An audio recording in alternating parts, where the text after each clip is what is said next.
E aí, meus elétrons, tudo positron? Então, na última aula a gente conversou sobre o modelo de Thomson, que foi um modelo revolucionário que conseguiu mostrar que o átomo ele é divisível e apresenta propriedades elétricas. Hoje a gente vai continuar falando dos modelos atômicos, mas do modelo de Rutherford. Então, vamos lá? O modelo de Rutherford ele foi criado em 1911 pelo Ernest Rutherford, que foi um neozelandês. Então, o que acontece? Nessa época, a radiação tinha acabado de ser descoberta. Então, vários cientistas estavam tentando trabalhar e descobrir o que causava a radiação e quais eram suas propriedades. E o Rutherford foi um desses cientistas. Com isso, ele pediu para dois alunos dele fazer um experimento, que ficou conhecido como experimento de Rutherford ou experimento de Geiger-Madsen. O que consistia esse experimento? Você tem uma fonte de polônio, que é um elemento radioativo, e você coloca o anteparo na frente, que a gente chama de colimador, para permitir a passagem da radiação em apenas uma direção. Essa radiação é chamada de radiação alfa, tá? É radiação alfa, representada por essa letra grega alfa aqui. Ela tem duas características. Ela tem massa 4 e número atômico 2. Tá? Um elemento químico com massa 4 e número atômico 2 é o hélio. Então a gente fala que a radiação alfa ela é um núcleo de hélio. E essa radiação alfa, além disso, ela é o que? Ela tem carga positiva. Então é um material grande, denso e positivo. Então essa radiação alfa, ela é grande, densa e positiva. Beleza? Aí quando você joga essa radiação alfa por esse orifício, você vai atingir o que? Uma folha de ouro. Então você coloca uma folha de ouro e em volta dessa folha de ouro você vai colocar um papel fotográfico que ela é fotossensível, ou seja, é um papel que se ilumina quando você coloca a luz, ela queima quando você coloca a luz. Então você atira a radiação alfa e o que acontece? Ele percebeu que grande parte da radiação atravessava essa folha de ouro. Então se encontrava aqui atrás, olha, você encontrava grande parte da radiação aqui atrás da folha de ouro, como se estivesse andando em linha reta.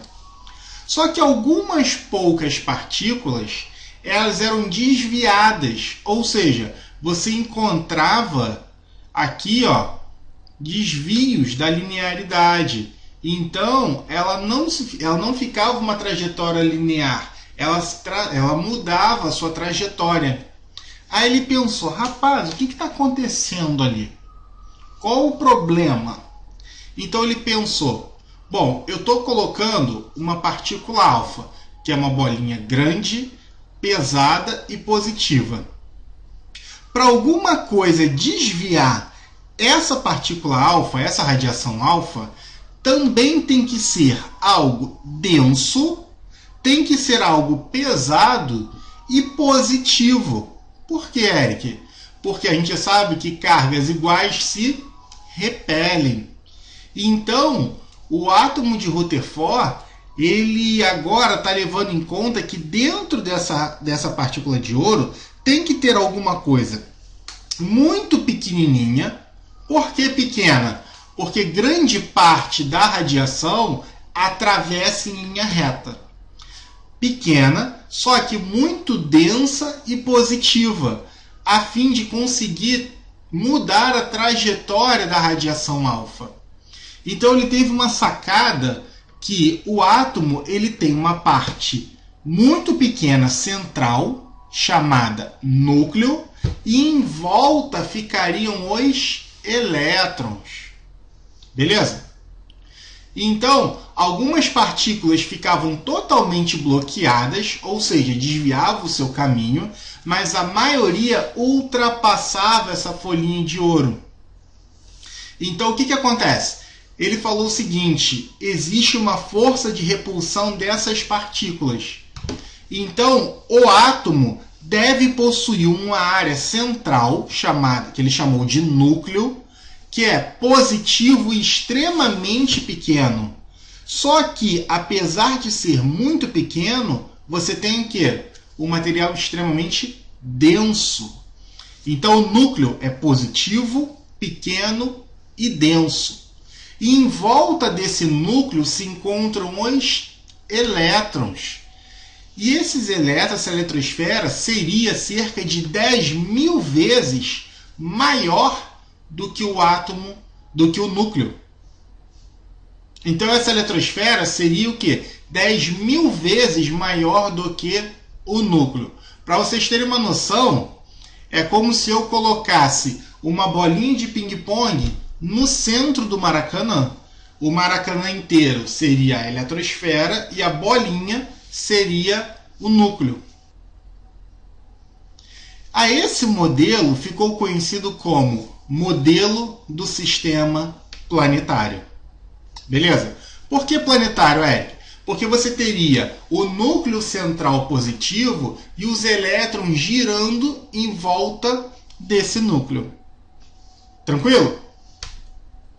Só que apesar de ser revolucionário, porque agora você consegue explicar um fenômeno que o modelo anterior não conseguia, esse modelo ainda apresentava algumas limitações. Primeira limitação: como esses elétrons estão em movimento, toda partícula em movimento tende a perder energia. E se perde energia, esses elétrons deveriam fazer o quê? Se chocar com o núcleo. Mas nós estamos aqui, ó. Eu estou aqui há quase 32 anos. Então, esse movimento dos elétrons, ele não seria condizente com a física elétrica. Então, a matéria não poderia existir por muito tempo. E isso foi uma crítica muito dura para esse modelo de Rutherford. E ele não conseguiu explicar ainda o que aconteceu. Beleza? Tranquilo? Então é isso, galera. Modelo de Rutherford, conhecido como modelo do sistema planetário. Você tem um núcleo muito pequeno e denso no meio e a eletrosfera girando ao redor desse núcleo.